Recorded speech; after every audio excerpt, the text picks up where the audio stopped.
Employee engagement. You hear that term all the time, right?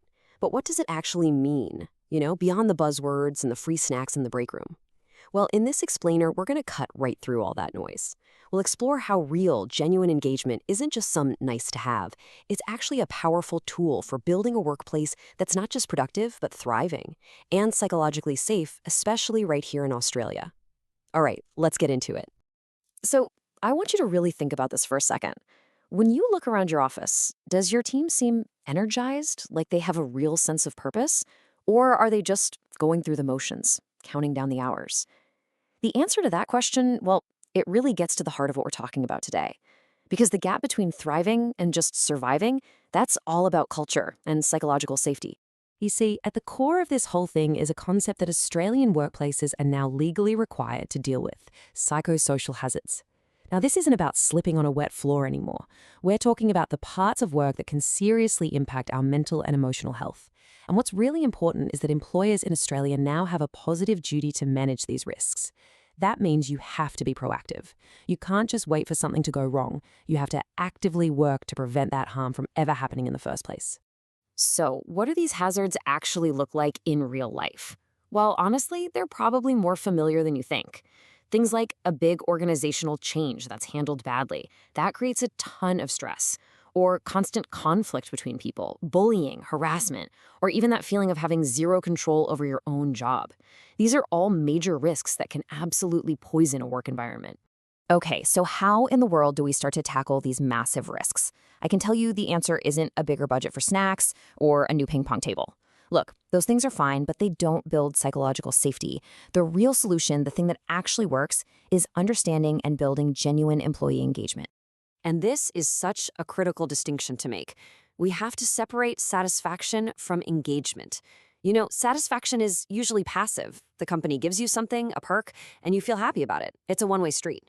But engagement, that is something else entirely. It's an action. It's an active two-way relationship where both the employee and the employer are genuinely invested in each other's success.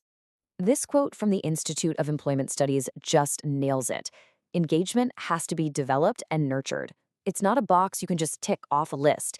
It's a living, breathing relationship that needs constant effort from everybody. It's about building a real connection, not just a transaction. So, if engagement is the key, how do we actually build it? Well, the good news is we don't have to guess. There's a really powerful and proven framework we can lean on. Research has shown time and time again that there are 4 key pillars, or enablers, that you will always find in highly engaged workplaces. And here they are, the 4 enablers. First up, you need a clear strategic narrative so everyone understands the mission. Second, you absolutely need engaging managers who act more like coaches.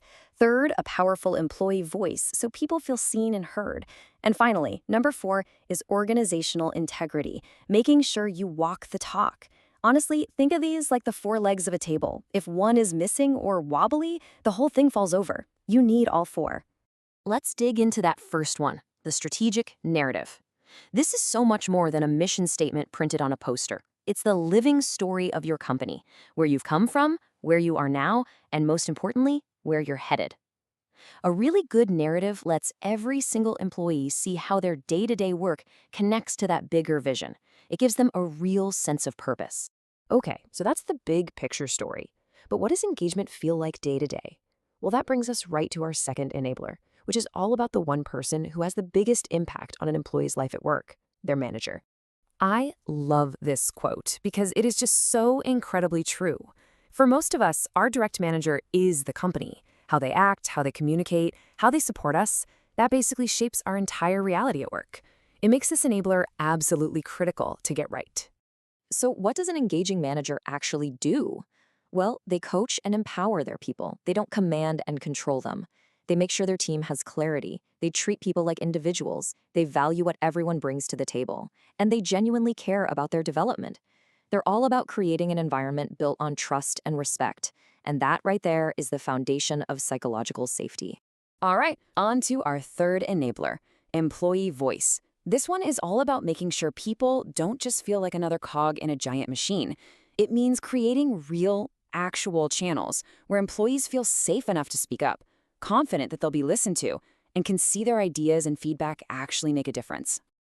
And there are so many practical ways to bring this to life. Be open with business information so people have context. Use simple things like feedback links in a newsletter or a question of the month on the internet. And this one is huge.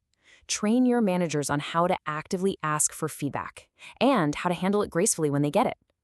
Then, when ideas come in, have a clear process so people know they were actually heard. So, we have our core enablers, a clear story, supportive managers, and a real voice for your people, all wrapped up in integrity. Now let's tie this all back to where we started, to those psychosocial hazards. How does building this kind of engaged culture act as a direct shield to protect your team? This is where it all comes together so beautifully. Look at how each enabler directly tackles a specific risk. A strong strategic narrative, that provides clarity during uncertain times, which directly reduces the stress from poor change management.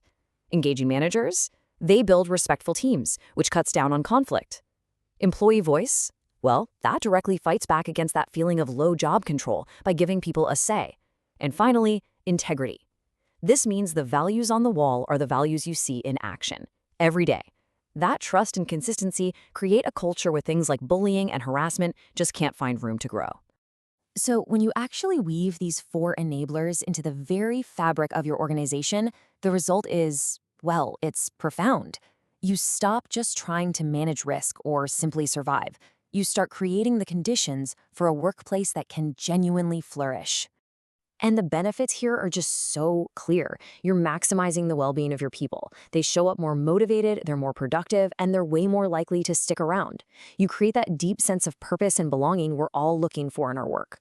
And by doing all of this, you are actively fulfilling that positive duty to create a truly safer workplace for every single person on your team. Because at the end of the day, the culture you have right now wasn't an accident. It was designed, either by default or on purpose. By using these 4 enablers, you have a blueprint to be intentional. So the only question left is, what kind of story and what kind of culture are you going to design?